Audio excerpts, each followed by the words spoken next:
अमरोहा से हम आपको बड़ी खबर बता रहे हैं। अमरोहा में भाजपा जिला कार्यालय पर वक्फ संशोधन बिल को लेकर जन जागरण अभियान के तहत प्रेस वार्ता करने पहुंचे भाजपा नेता मानसिंह गोस्वामी ने कांग्रेस पार्टी के राष्ट्रीय अध्यक्ष मल्लिका अर्जुन खड़गे को भूमाफिया करार दे दिया। उन्होंने बताया कि उन्होंने बड़ी मात्रा में करीब 22,000 एकड़ वक्फ की संपत्ति को अवैध रूप से बेच दिया।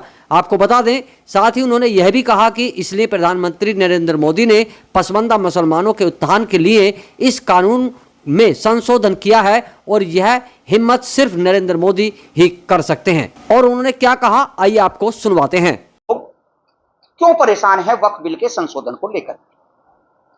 सीधा सीधा है, माननीय नरेंद्र मोदी जी ने राष्ट्र हित में जो एक लक्ष्य तय किया है कि 2047 तक हम भारत को विकसित देश बनाएंगे और इसके विकसित बनाने में जो जो मूल आवश्यकताएं पड़ेंगी समाज को उठाने में, वो हम सब काम करेंगे। इसी को लेकर के हिंदुस्तान का बहुत बड़ा समाज, एक ऐसा समाज इसमें जुलाहे हैं, बढ़ई हैं, लोहार हैं, धीवर हैं, जोगी हैं, अन्य लेकर के पसमानदा समाज जो 85% आबादी का नेतृत्व करता है, उस 2013-1995 के प्रावधान के अनुसार अब तक हज कमेटी में इनकी कोई भी नुमाइंदगी नहीं है। लेकिन 2025 संशोधन के बाद इस 85% पसमानदा समाज का वो जुलाहा, वो लोहार, वो बढ़ई सभी इसमें आ सकेंगे। और जो आपस में इस समाज में खींचतान थी, एक दूसरे की संपत्ति मतलब दान देना, वो स्वयं ना दे करके एक दूसरा भूमाफिया एक पत्र लगाता था वक्फ कमेटी में। वक्फ कमेटी जांच करती थी और जांच के बाद अगर उसमें थोड़ी बहुत अपनी एनर्जी है या सपोर्ट मिली तो ज्यादा से ज्यादा वो वक्फ ट्रिब्यूनल में जाता था और अपनी बात को कहता था। लेकिन वक्फ ट्रिब्यूनल में भी वही लोग थे, भूमाफिया, जिन्होंने इस जमीन पर मॉल बनाने का काम किया, बड़े बड़े टावर खड़े करने का काम किया और जिसकी आय या रेंट 20,000 रुपए प्रति माह होना चाहिए था और वो 20,000 प्रति माह इस पसमानदा समाज के उत्थान में लगना था, इस गरीब मुसलमान के लोहार कुम्हार के बीच में लगना था, वो इनको नहीं लगा। वो कुछ भूमाफिया और वक्फ बोर्ड के उन गुंडों ने उस धन का बंदरबाट करते हुए 5 रुपए प्रति माह के हिसाब से उस कॉम्प्लेक्स को बेचने का और देने का काम किया। मोदी जी ने इसी में संशोधन किया है कि अगर इस प्रकार से कोई करेगा तो उसके लिए प्रशासनिक दरवाजे खुले हैं और कोर्ट के दरवाजे खुले हैं, लेकिन गरीब का हक गरीब को मिलना चाहिए। गरीब की संपत्ति पर इन भूमाफियाओं की नजर नहीं होनी चाहिए। अगर कोई नजर रखता है तो उसकी जांच प्रशासन करेगा। यही 2025 का महत्वपूर्ण संशोधन में अंग है। अब इसी को लेकर के हम आगे चलते हैं।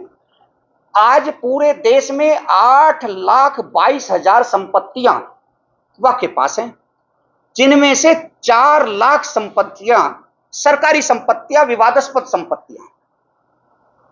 जब 4 लाख के आसपास इनकी संपत्तियां होती थी तब भी उसकी आय 1,63,63,00,000 के आसपास थी और जब ये 8,27,000 हो गई तब भी इनकी आय 1,67,00,000 मात्र हुई, यानी 3 या 4 लाख के हिसाब से बढ़ी है, करोड़ के हिसाब से, बाकी नहीं बढ़ी। उसका मेन कारण था कि ये सारा पैसा बिचौलिए, वक्फ के लोग और भूमाफिया केवल ऐसा नहीं है कि मुस्लिम ही थे, उसमें मैं आपके बीच में नाम खोलना चाहूंगा कि इसमें मल्लिका अर्जुन खड़गे जो वर्तमान में कांग्रेस के राष्ट्रीय अध्यक्ष हैं, वो भी इसमें शामिल हैं।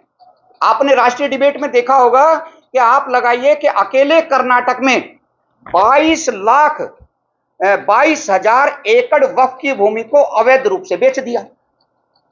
आप लगाइए कि इस पर अगर विकसित भारत का हम सपना देखते हैं और हम ये इसी तरह से बंदरबाट और लूट होते हुए देखते रहे और पसमानदा समाज, गरीब मुसलमान, बेसहारा मुसलमान जो गरीबी रेखा से नीचे अपने जीवन को यापन कर रहा है, उसके उत्थान के लिए कौन सोचता? मैं गर्व के साथ कहता हूं कि जो मोदी साहब ने किया है वो दुनिया में कोई कंट्री नहीं कर सकती और मुसलमान का इससे बेहतर उत्थान कोई और रास्ता नहीं। हम फिर भी सबका साथ सबका विकास, सबका विश्वास, सबके प्रयास के साथ में आज 20 से 36% सब जो हाउसिंग का हो या अनाज वितरण का हो या कोई भी योजना ऐसी नहीं है जिसमें मुस्लिम समाज के लिए भेदभाव किया हो। विपक्ष का नेता उत्तर प्रदेश में समाजवादी पार्टी और कांग्रेस बताए, जनता पार्टी की सरकारों में ऐसा कुशल प्रबंधन जो मोदी जी के, योगी जी के नेतृत्व में चल रहा है, एक भी हमको बताएं, मंचों पर बताएं कि ये मुस्लिम समाज को नहीं देने का काम किया है या उनके साथ में अनादर किया है। एक चीज हमारे बीच में लाई, लेकिन उनका एक चुनावी एजेंडा है, इस समाज को गुमराह करना, 85% मुसलमान को गुमराह करना, वोट बैंक बनाकर रखना। उनको मालूम है जितने चुनाव 60 वर्षों तक रही है, उन्होंने एक मुश्त इनके आंखों पर पट्टी बांधी और अपने वोट बैंक बनाकर रखने का काम किया।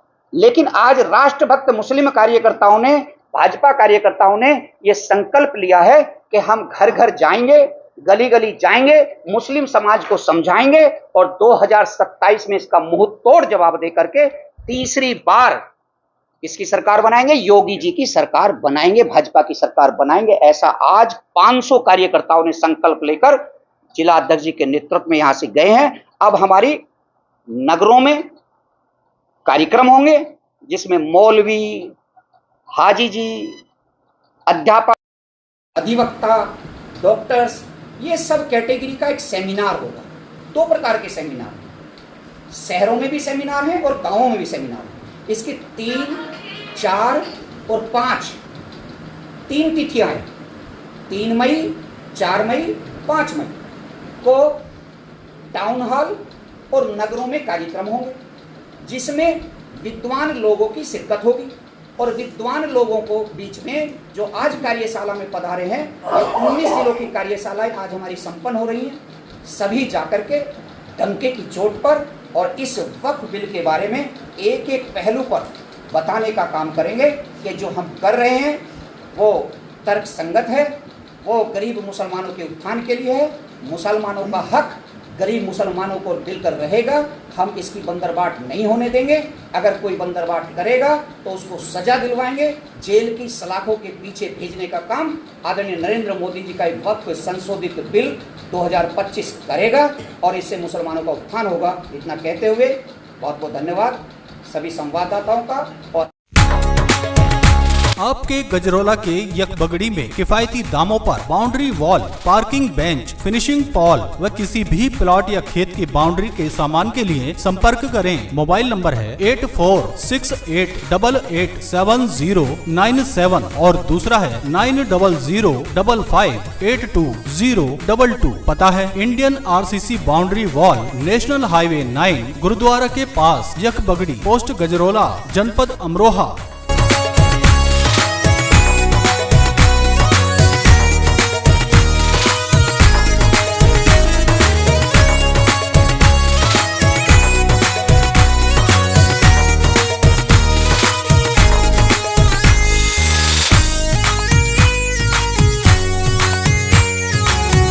गजरोला क्षेत्र वासियों के लिए खुशखबरी। SK एग्रीकल्चर स्टोर पर सुनहरा मौका। एग्रीकल्चर स्टोर पर समरसेबल, टंकी fitting, tank, wash, water, pipeline, boring pipe fitting, Tillu pump व आदि का सामान उचित रेटों पर उपलब्ध है। पता है कुमराला पुलिस चौकी के पास, Dhanaura road, Gajraula. Mobile number है 9927988960। दूसरा नंबर है 74 650 36 202।